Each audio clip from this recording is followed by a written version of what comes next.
Welcome back to Spring Into Math. I'm Mr. Burns, your instructor today. Today's topic is more in depth about the term slope. So let's take a look.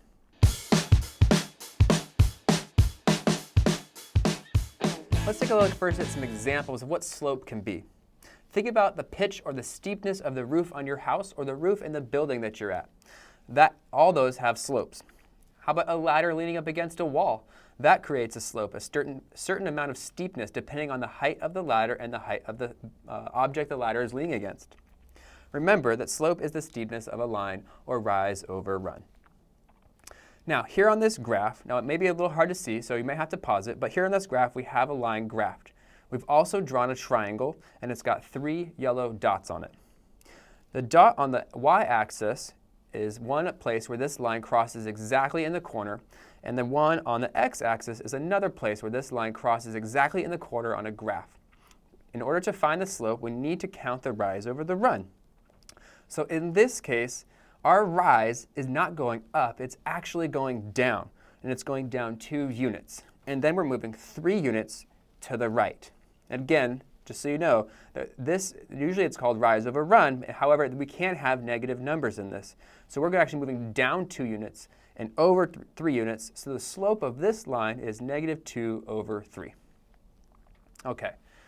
Now, let's talk about the exact formula how we find slope when we're not looking at a graph and we're just given sets of coordinates to work with.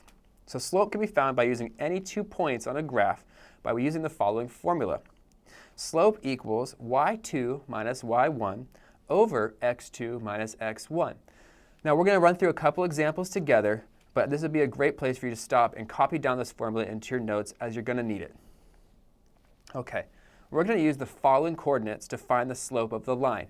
Now notice we have no graph here, so we're not having a visual, we're just working with coordinates in order to find the slope of the line. And I've listed the formula here above it, or below. y2 minus y1 over x2 minus x1. Now the coordinates we're working with today are 3, 2, and 8, 6. So we're going to go ahead and insert those numbers into the formula. So you can see below here that I've written 6 minus 2. Those are the y values. The second y value is the 6. The first y value comes from the first set of coordinates, which in this case is 2. And then we put on the denominator part the x values. The second x value is 8. And the first x value is 3, so we have 8 minus 3. So let's go back here to the numerator of our new fraction. 6 minus 2 makes 4, and 8 minus 3 makes 5. So we know that the slope of the line with the coordinates 3, 2, and 8, 6 has a slope of 4 over 5. Okay, now we're going to ask that you try this one all on your own. So use the following coordinates to find the slope. And again, here I've listed the formula for slope. y2 minus y1 over x2 minus x1. Pay attention to the negative signs we've thrown in here. -6, -2 is the first coordinate, and 2, 9 is the second coordinate.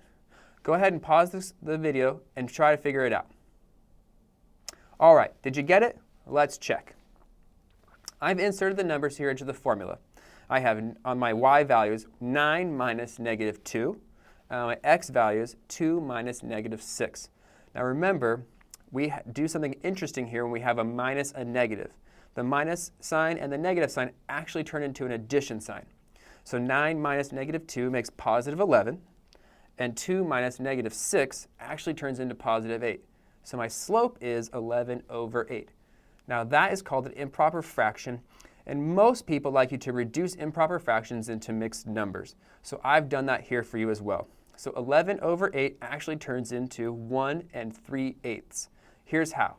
8 goes into 11 one whole time evenly. There's our big number, 1. And then I would subtract 11 minus 8 gives us 3, and that's our numerator. And of course, the denominator 8 just travels over and remains the same. I hope you had fun learning about how to solve slope and using coordinates and the formula. Catch you next time.